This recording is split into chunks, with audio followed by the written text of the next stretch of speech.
नमस्कार, जय हिंद, जय महाराष्ट्र, जय भारत. आपल्या महाराष्ट्रामध्ये नाही कसा कार्टून आहे ना. मी रविराज सबाले पाटील यांची गोष्ट करतो आहे.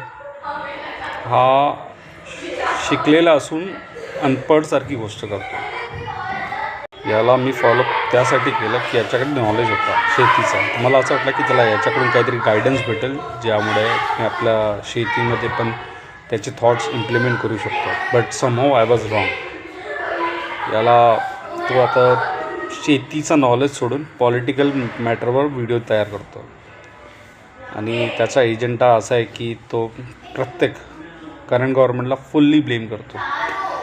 हा चुत्याला या माहिती नाही की मागची गव्हर्नमेंटनी पण काहीच नाही केलं होतं. 75 वर्ष भारतात राज्य केलं.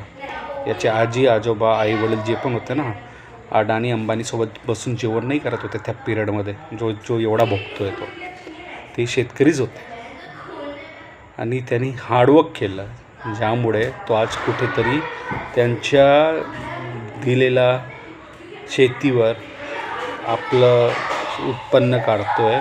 आणि त्यांना जे शिकवलं, त्यांनी जे शिक्षण दिलं, याला एज्युकेशनसाठी सपोर्ट दिलं, त्याच्यामुळे याच्याकडे थोडंफार ज्ञान आलं होतं. पण ते ज्ञान सोडून चुत्यासारखी काहीतरी वेगळीच गोष्ट करतो आहे. रविराज सबाले पाटील, तुम्ही बोलताना काही पण बोलता. मी तुमचे एक व्हिडिओ आता रिसेंटली एक व्हिडिओ बघितलं, ते तुम्ही UP बिहारी लोकांना पण पिन पॉईंट केलं.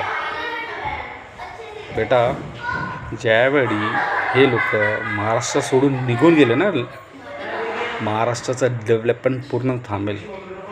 आणि तू चुत्यासारखी आपली गाडी कुठे चालवणार? जे रोड तयार झाले ना, ज्याच्यावर तो आपली गाडी 4 व्हीलर 2 व्हीलर जे घेऊन फिरतो ना, हे त्यांच्या सपोर्टनी झालेलं आहे.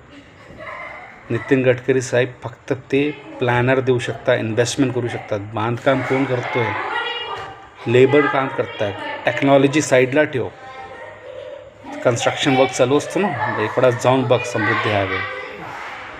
या तुला एक तुमच्या सातारा साईडला जाताना जो रस्ता तयार होतो आहे ना, तो इकडं बघून घे. याला बोलतात डेव्हलपमेंट. आणि हा डेव्हलपमेंट विदाऊट UP बिहार लेबलच्या सपोर्टने नाही होऊ शकत. राहिलं तुझी पॉलिटिकल नेतागिरी नाही, तू तुझ्याकडे ठेव, लोकांना नको दाखव.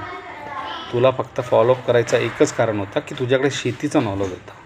पण देशात तू असा एक चुत्या माणूस भेटला आहे लोकांना की तुला थोडीफार पण नॉलेज नाही आहे कोणत्या पण गोष्टीची. तर प्लीज एन्श्युअर की अशी गोष्ट करू नको, ज्यामुळे दुसऱ्यांना पण हर्ट होतं. तू फक्त काय करतो आहे, जे जवळचे असतात ना पॉलिटिकल लीडर तुझ्या एरियाचे, त्यांच्याबद्दल तू वाईट नाही बोलू शकत. का माहिती आहे का? ते केव्हा पण तुझं गेम वाजवणार.